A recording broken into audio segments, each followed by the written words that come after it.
Welcome to the Pick Six Podcast, NFL Draft Show version. Another week, another talk about the draft. We're 1 week closer to the Senior Bowl and officially the start of draft season after the Super Bowl in a few weeks. As always, it's me, Josh Edwards, Chris Trapasso.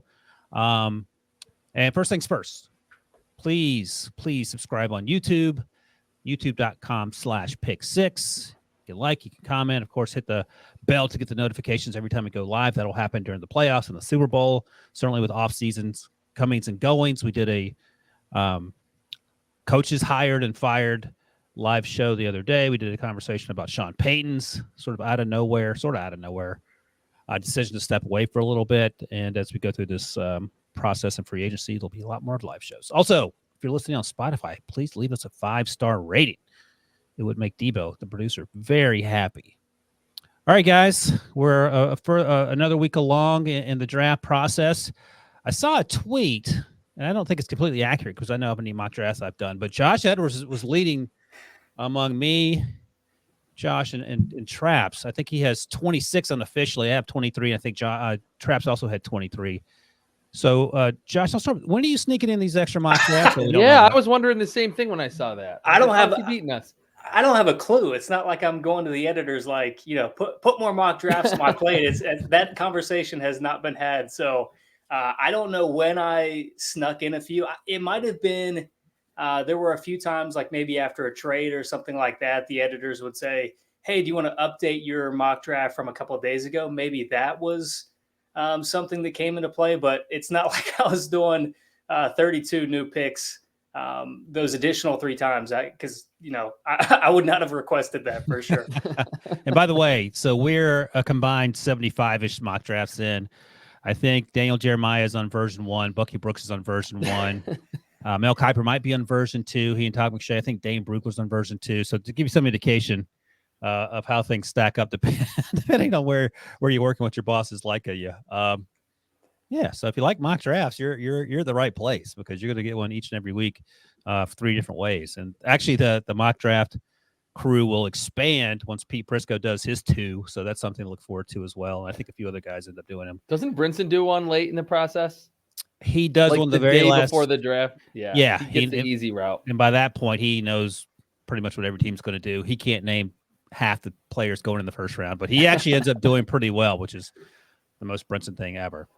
All right, let's talk. We don't often talk odds, gambling odds on the draft show. We certainly do it on Pick Six all the time. But let's talk some draft odds because we're getting into the part of the conversation where, over under and how many skill position players go at this number or that number. Quarterbacks will certainly be in the conversation. But let's talk specifically about who goes first overall.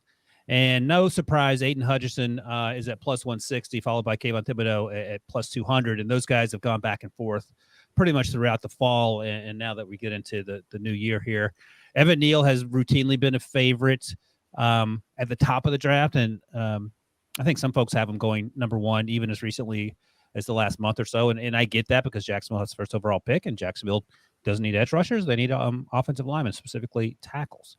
But I want to get to our guy, Ike Ekwonu, who Evan Neal's plus 250, if I didn't mention that. Ike Ekwonu is now plus 500. And I think, what'd you say, Debo? He was 30-1 a few weeks ago? He was right? 80-1. 80-1. Just about 2 weeks ago. So, I mean, that's bonkers. Clearly, NC State hasn't played a football game in 2 months. So,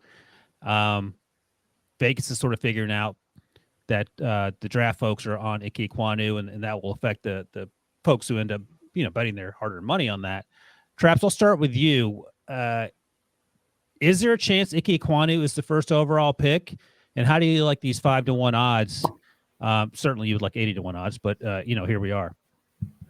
I think he has a chance. He'll have to test really well at the combine. I mean, we all saw the Evan Neal box jump during the season, and he's 6'7", 360, apparently, like close to that Mekhi Becton size. Ekwonu is not going to measure in or weigh in as impressively as Evan Neal.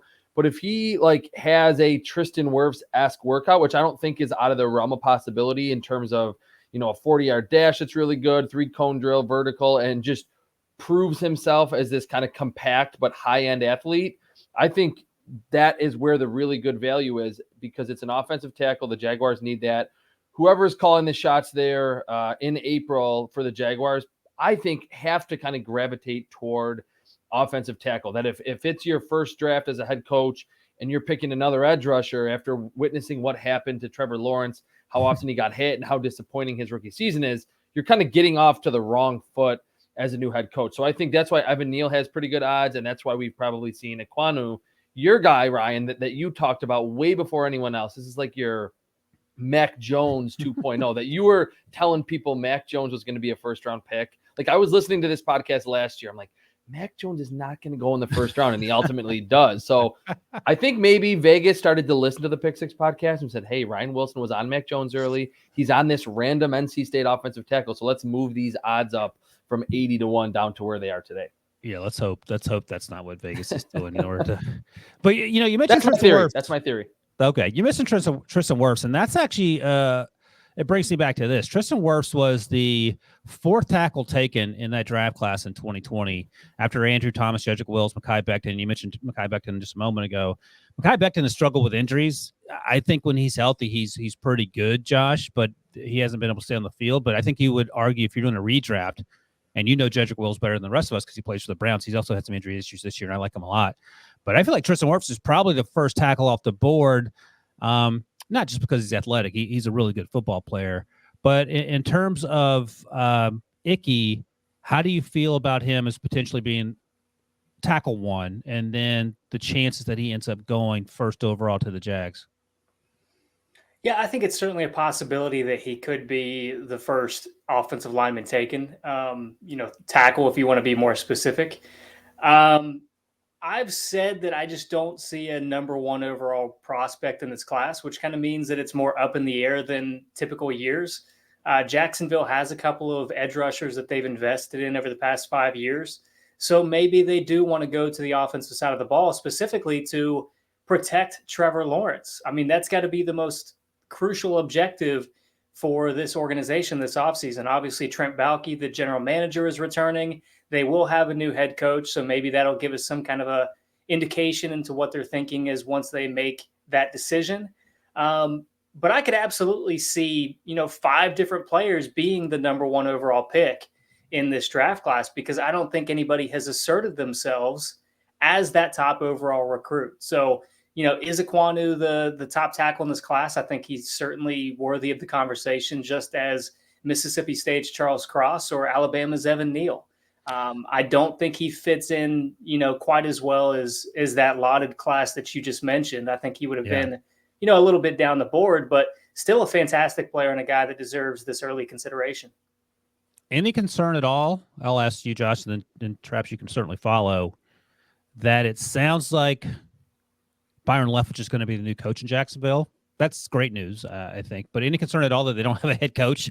Trent Baalke's hiring. I'm assuming he's having a lot to do with the hiring situation, hiring the head coach, the offensive coordinator, and then they'll fill in the gaps. I mean, does that make that job any less attractive if you're a candidate looking for that job?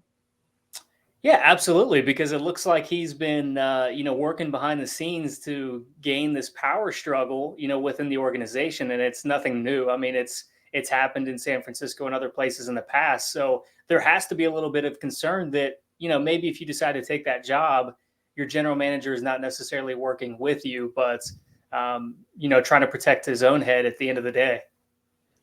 Yeah, I certainly feel the same. I mean, Trent Baalke had a nice start to his career as a GM in San Francisco. Some of those picks were Scott McLuhan's picks, I believe, before that, in the Jim Harbaugh, Alex Smith, Colin Kaepernick era. I will say, though, one of the Trent Baalke's early drafts in San Francisco, they picked Anthony Davis, who was not 6'7", 360 and this freaky specimen. Ooh. He was kind of a more compact, athletic type that is a little bit more like Ekwonu. And then if Byron Leftwich is there, I mean, he's had, firsthand experience with Tristan Wirfs. That could be part of the reason why these odds have really improved for the NC State blocker, because of the history of Trent Baalke, and that we've kind of heard over the last couple of days that it seems like Byron Leftwich is going to be the next coach. So, Traps, if you have $100 and I don't see the odds in front of you, but Aiden Hutchinson plus 160, Kayvon Thibodeau plus 200, Evan Neal plus 250, Icky plus 500. Who are you putting your $100 down on? First overall.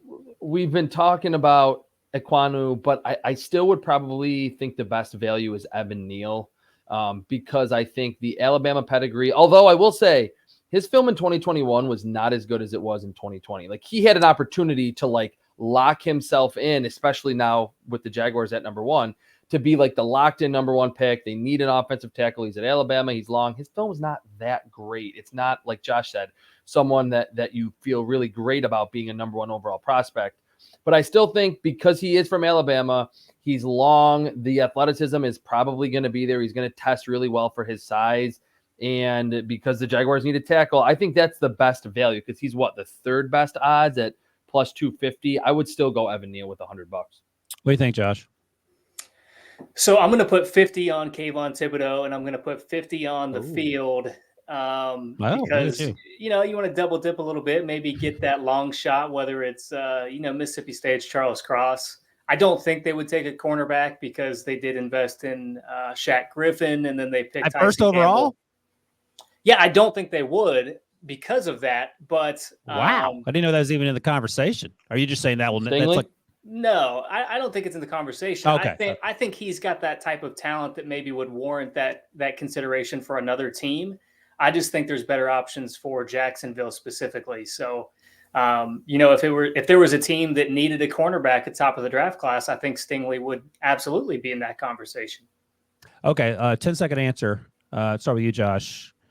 Patrick Surtain or Derek Stingley? You have the 5th pick. Who are you taking?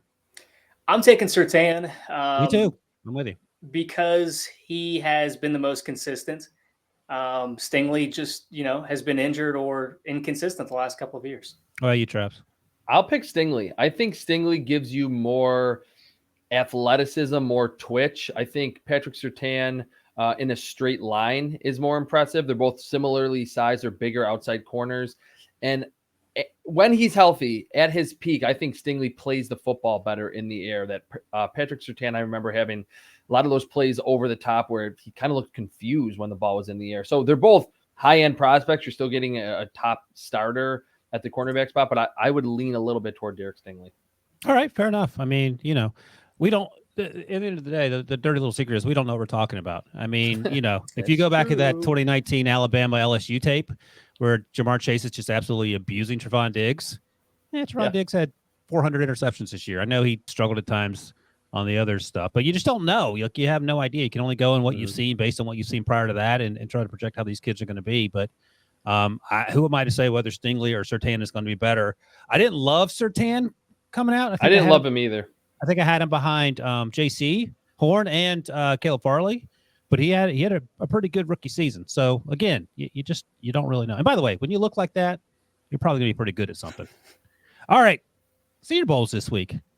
Coming up in a few days anyway. Starts next week, but within the 7-day period, we'll be doing Senior Bowl stuff.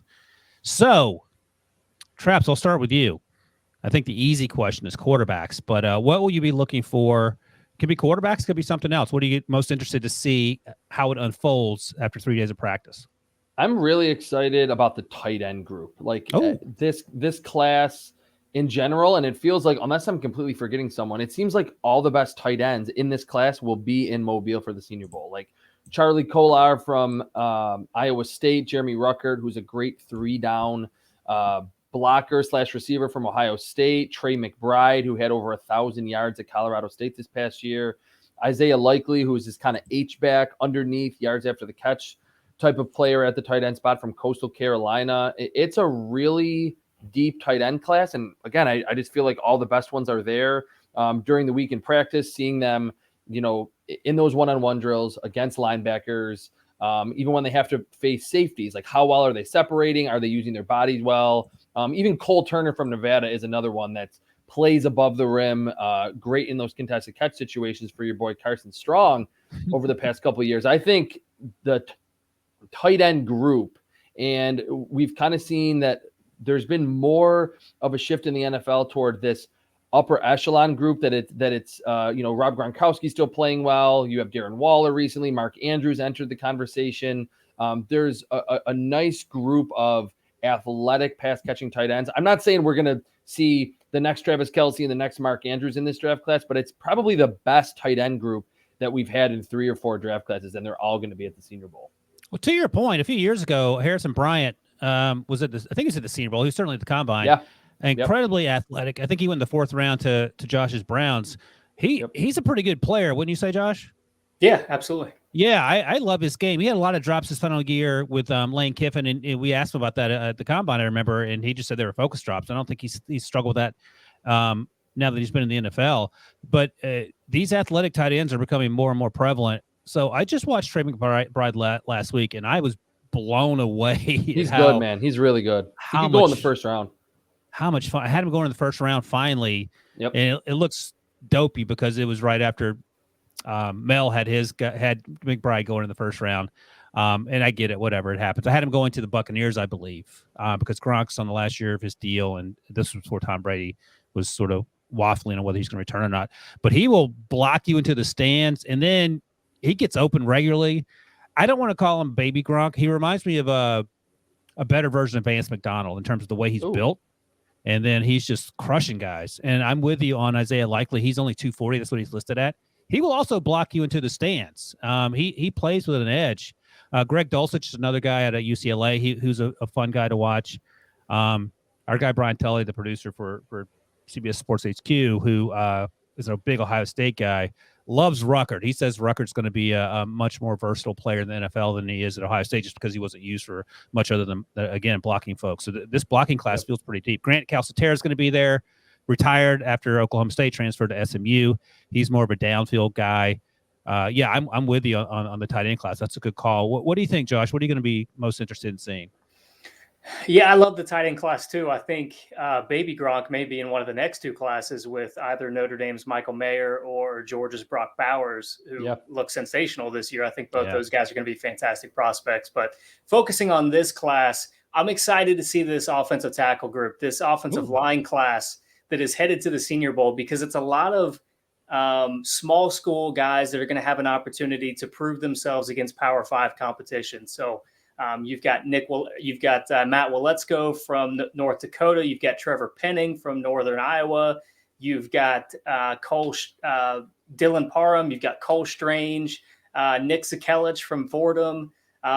You've got the guys from Central Michigan with Bernard Raymond and Luke Gedeke. And there's just a ton of small school offensive linemen that are headed to the Senior Bowl. And I'm excited to see how those guys stack up against the competition, because what we saw a year ago with Quinn Miners out of Wisconsin Whitewater is how he held his own against that level of competition. So I think there's a great opportunity there for some of these guys to prove themselves as well. Yeah, and I think the lesson from what Quinn Miners did last year was to wear a cutoff shirt with nothing underneath it to send a message early on. I was talking during the pre-draft process after the Senior Bowl and before the draft actually took place. Me and Debo talked to Levi Owens-Zerike, who played at Washington, opted out last year, was at the Senior Bowl, and he had a few one-on-ones with Miners, and he said he was shocked at how quick he was. I think he played guard this year for the Broncos because he played well. Right, and they have the kid from LSU. That's their center, is that right? Cushenberry, yeah. Yeah, Blood okay. Cushenberry. Right. So absolutely, you can go there, and I don't know if anyone made more money for themselves than Quinn Miners, because he didn't play because of COVID in his final year. He went to Wisconsin Whitewater, I believe. Yeah. And he came out there and just absolutely balled out and was a top 100 pick. And you're right, Josh. There are a ton of guys that have a chance to really differentiate themselves. Let's see. Yeah, I'm speaking of offensive. He's a tackle, but he's gonna kick inside, I think. I want to see what Zion Johnson does when he gets there. The kid out of BC, who I actually like a lot. Like, even though he's played tackle, he's more than held his own week in and week out. He's not getting blown off the ball. He's pretty strong at the point of attack. And those are the things I always think about this in the framework of how can this guy end up on the Steelers to help that piece of crap offensive line. And that's a guy that you draft in the second round. I feel like he feels like a second round pick to me, and then you put him in right away. So there are a ton of guys. You mentioned the kids from Central Michigan. I know some teams actually like Gedeke better than Raymond. I think, Traps, you're with me. I love Raymond. I like him as a first round pick, but some teams have talked me out of it. I have to think about it. But from what I've seen, the only issue is I think he's going to be like 25 years old shortly after the upcoming season starts. So he's like Debo's fireman guy from Canada who's so that's one of the issues. But there's Braxton Jones from Southern Utah. You've got Max Mitchell from Louisiana. just a really talented Ton of class guys. overall. Spencer Burford from Texas San Antonio. Yeah, he's yeah, good. like I sometimes question like why do we see and hear from so many head coaches and GMs in Mobile that like outwardly say to the media, to the public, like I really put a lot of priority into this week. I'm like, it's just a week of practice. Like, who cares? No one cares about the game apparently. But I think it's such a great platform for these Southern Utah, Northern Iowa guys to show that they can play. And definitely, to me, having been there a bunch of times, the one-on-ones with the offensive and defensive linemen, I think, are the most telling drills that anyone does during the week. Like when it's offense or when it's wide receivers, corners, one-on-ones, they can run these intricate routes that would take 8 seconds in the game that they're never going to run in a game. The offensive defensive line drills are like legitimate, like what you're going to see on Sunday. So it's been an awesome experience for these younger or these guys from smaller schools that can show in front of every single team sitting there and all of us media members that they can play. And I think that's led to a lot of guys like Ali Marpet, Ben Barch, Quinn Miners last year going on day 2 or day 3 and then becoming really good NFL players. Danny Watkins was the guy I was thinking. Danny Watkins. He went 23rd overall in the 2011 draft. Howie Roseman said he never developed the innate toughness that he showed at Baylor, and it never materialized. Okay, Wow. Howie. Debo, here you go. Okay, Howie. Here's questioning Howie Roseman. Going deep on the Danny Watkins trivia. Can you tell me when Danny Watkins was drafted in 2010 in the CFL draft? How high did he go? Oh, he was probably a second or third round pick there, not even a first. No, he was 4th overall. I thought you meant second or third overall. That was the year before the NFL draft, not the year after. 4th overall. Maybe should have started there. But hey, he's saving people's lives by fighting fires. All right, yeah. So I think the quarterbacks for me is the easy answer. I want to see how these guys stacked up. I just watched a bunch of Desmond Ridder, and I don't love Desmond Ridder. Josh, did you have him going in some first rounds in your mock drafts or no? I have. Yeah, I don't know if I have or not, to be honest. But Probably you have not. Traps? All right, Traps, talk me into Desmond Ridder because he needs to do a lot of good things. And I here, let me just be clear. I watched him and I was frustrated by some of the things he did. I'm not going to start ranting and raving and stomping my feet like I did about Justin Herbert a few years ago, but just in case. I will say this, Traps, and I'll be interested to hear what you think about this, and then you can give me your scouting report as to why he could be a top 32 pick. If you squint, you can see a little bit of the Josh Allen athleticism. Like he can run, he's big, he's fast. He doesn't have Josh Allen's arm, but he has a good arm. He struggles with accuracy. His footwork is not great. And I just wonder in the back of my mind, okay, who can fix this guy? But he can't be a guy that comes in and plays right away, I feel like. But sell me on Desmond Ridder. No, I think that's a pretty good scouting report, but I think from Patrick Mahomes to a greater example being Josh Allen, that there will be teams more willing to say, hey, his footwork isn't good. His accuracy needs to be fine-tuned, but we're okay with that because Desmond Ridder can get outside the pocket. He improvises pretty well. The fact that he was really experienced, I think, could go both ways, but some teams could say, hey, we already know what he is. He's a finished product. And others could say, we're glad that this is not a one-year wonder that has only seen a few different types of coverage at Cincinnati. And I think to the arm strength thing, his arm isn't great, but I think we all differentiate arm strength and arm talent. I think Desmond Ridder has pretty good arm talent that he can be throwing on the run, rolling left, his base, his footwork can be bad and he can still make good throws. You just got to watch, to me, if you want to sell yourself on him being a first-round pick, watch the Notre Dame game. That Notre Dame had a bunch of, future NFL players on it, and he made a lot of difficult throws, when Notre Dame started to come back in that game, down the field, intermediate level, under pressure. So I think if scouts, GMs want to see you play against top competition on the road in a huge game against Notre Dame, I think Desmond Ridder was really good. And like we always say, after the first 2 or 3 quarterbacks go off the board late in round 1, whether a team trades up or a playoff contender wants just that future 2023 or 2024 starter, they might be interested in picking the quarterback position. And I would go with Desmond Ridder at that point. Worth noting, the 4 games I watched, Cincinnati's offensive line was not great. I mean, this poor kid was running for his life constantly. He took a lot of hits in that Notre Dame game. for sure. So yeah, we'll see. We'll see how this goes. I don't want to crush the kid. He does a lot of things really well. I don't know if I would take him in the first round. And again, sort of in the framework of the Steelers, I wouldn't want the Steelers to draft him at 24th or whenever they're picking, because I don't know if that solves any of their immediate issues. All right, let's talk about some of the picks I had going to my recent mock draft, and we can weave in your trade too.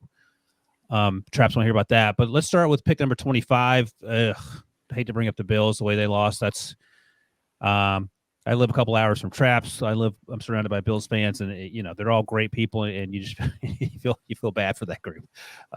Good Lord, what a way to lose. But let me ask you about who I have going at pick 25 in my latest mock, because this is your Bills, Traps. I'm taking Daxton Hill to sort of do everything. Plays in the slot, but I think he's listed as a safety. He can play anywhere. I love Dax Hill. There's some conversation he's going to jump 40 inches and run a 4 in the 4.3s. What do you think about Dax Hill to the Bills? Is that a need, or is there bigger needs? No, I would love that. And it's to your last point that he's going to be a supreme athlete, that he's going to jump close to 40 inches or more, be in the mid to low 4.4s. That's what the Bills secondary needs. Like even Tre'Davious White ran 4.47. And someone pointed out on Twitter, Joe Goodberry, who's actually lives around here too, who's a Bengals guy. He said on the Tyreek Hill long touchdown with just under 2 minutes to go, obviously Tre'Davious White wasn't on the field, but Dane Jackson, a 7th round pick, was like a 4.6 guy. Levi Wallace was like a 4.6 guy. The Bills secondary doesn't really have a speedster. I mean, no one can really stay with Tyreek Hill, but it would be nice to have, a supreme talent. Daxton Hill was a big recruit. And I think Sean McDermott would really like his versatility. The safeties, Micah Hyde and Jordan Poyer, are still really good, all pros, but they're getting up there in age. They are interchangeable, free safety to strong safety, and they need another outside corner. Like even if they retain Levi Wallace, who's a restricted free agent, and they got pretty good contributions from Dane Jackson this year, that cornerback spot into the future needs to be prioritized. And I think this is a player that really will be in play for the Bills. Just unless he, runs 4.3 and has a 45-inch vertical, feels like he'll be there around this time of the first round. And it's a player that I think the Bills will really like a lot. All right, 26, the Titans quietly putting up one of the worst efforts over the weekend in the playoffs in terms of the way Ryan Tannehill played. Josh, I'll blame some of that on the offensive line just to be an optimist about it. So I haven't taken Bernard Raymond, who we just talked about previously from Central Michigan. What are your thoughts on fixing that offensive line? And if not Bernard Raymond, who might you like here? Yeah, I think that has to be a priority if you're going to run it back with Ryan Tannehill, which, seems to be a conversation in and of itself this offseason.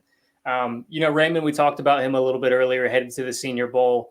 If you have those certain age guardrails where you're not looking to take a player out of a certain age range, then he's probably not going to be a fit for you. But I see this as an opportunity for Tennessee to upgrade that offensive line immediately. They tried to do it a couple of years ago with Georgia's Isaiah Wilson. That did not go well. It hasn't gone well for a couple of teams. I think he's been cut from his third team now. So, Raymond, I'm a little bit more confident in his passion for the game of football. And I think he's an immediate upgrade for that offensive line. And he feels like a guy, since he's only been playing a few years, who's, he's from Austria, converted tight end, that he's only going to get better and stronger and more reliable. 6'7", is that too tall, Traps, or is that okay? No, I think that's fine. I mean, I think originally if he is around that 300, 305 pound range, teams will want him to be, playing probably at 320 or close to 330, being 6'7". Just the experience that I have from watching the Bills this season, their 3rd round pick, Spencer Brown, was like 6'9" and like 310. Like that height to weight ratio is like, he looked like a tight end out there. I think by year 2, by year 3, they'll have him bulked up, and you put that athleticism and that length together with a strength and conditioning program in the NFL beefing up a little bit. And I think Bernard Raymond can be a really good tackle in the NFL, especially in that kind of downhill play action based offense in Tennessee. All right, Josh, I'll come back to you for the Bucs pick at 27. Their season's done. We don't know what the quarterback situation is going to be. So perhaps quarterback's in play here, even though they drafted Kyle Trask last year in the bottom of round 2, top of round 3. I can't remember. I don't know if he's a long-term answer. I liked him, but didn't love him last year. And I don't think he's a future NFL starter. Either way, I haven't taken Trey McBride. We just talked about that. What do you think about Trey McBride at this point? We talked about Gronk perhaps not coming back. I don't know what O.J. Howard's situation is. Cameron Brate, I believe, is the only tight end under contract as we sit here. And let's just assume that Brady returns. Does this make sense? It's too high for McBride. Would you rather him focus on something else? No, I think it's in that ballpark. I like Trey McBride quite a bit too. I like Nevada's Cole Turner up in that group as well.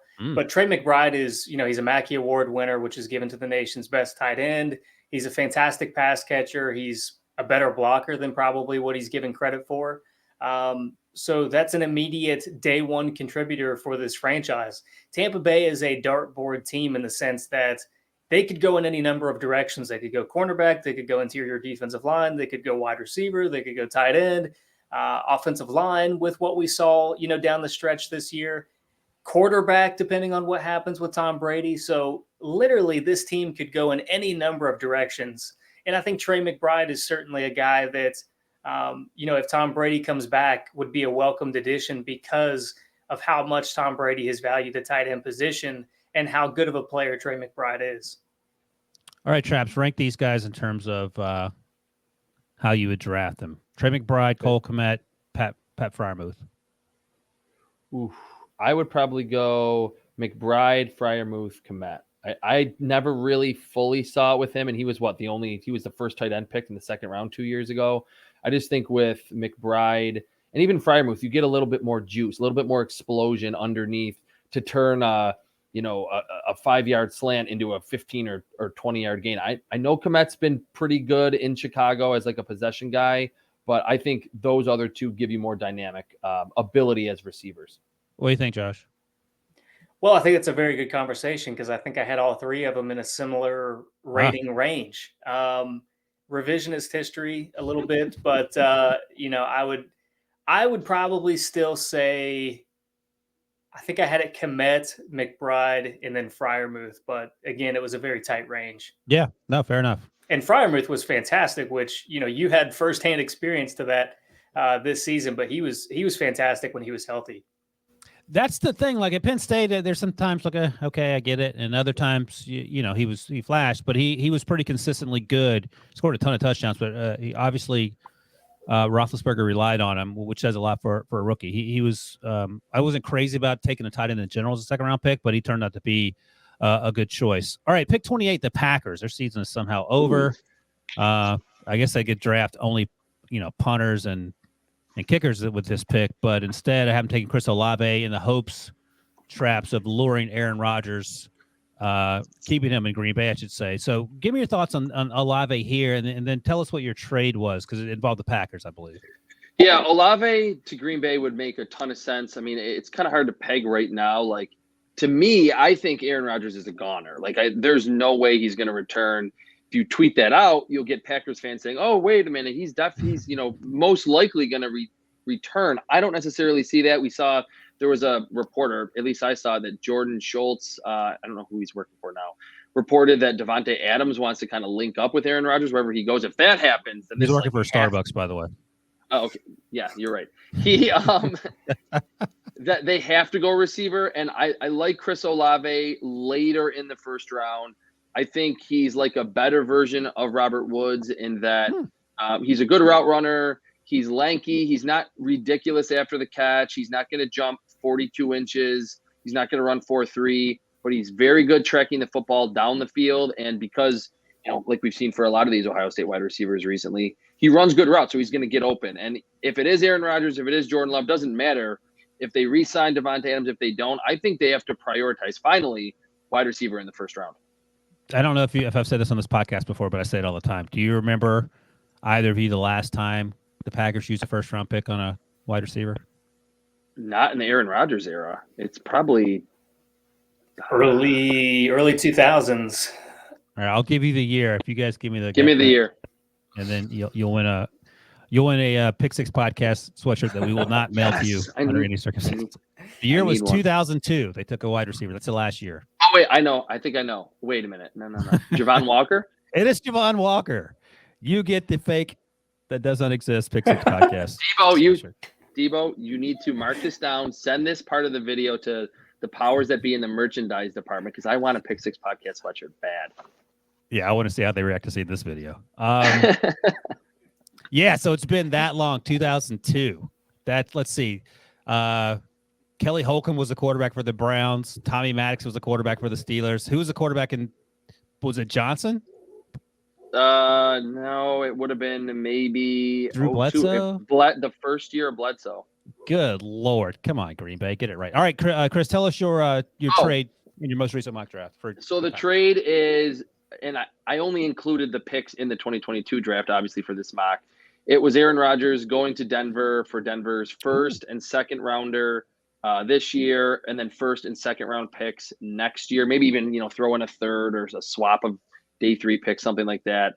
And I actually had the Packers going Garrett Wilson at number 9, and then Lewis Sine from Georgia with this pick at number 28. I think I like Darnell Savage. I didn't love him when they picked him in the first round. And they have a bunch of guys in the secondary like Kevin King, Chandon Sullivan that are free agents, just to add another secondary member. But it needs to be receiver with one of their first 2 picks because we saw, Aaron Rodgers was just force feeding the football to Davante Adams. I thought he should have targeted Alan Lazard more, or he should have done that over the past couple of years, but apparently he doesn't really like doing that.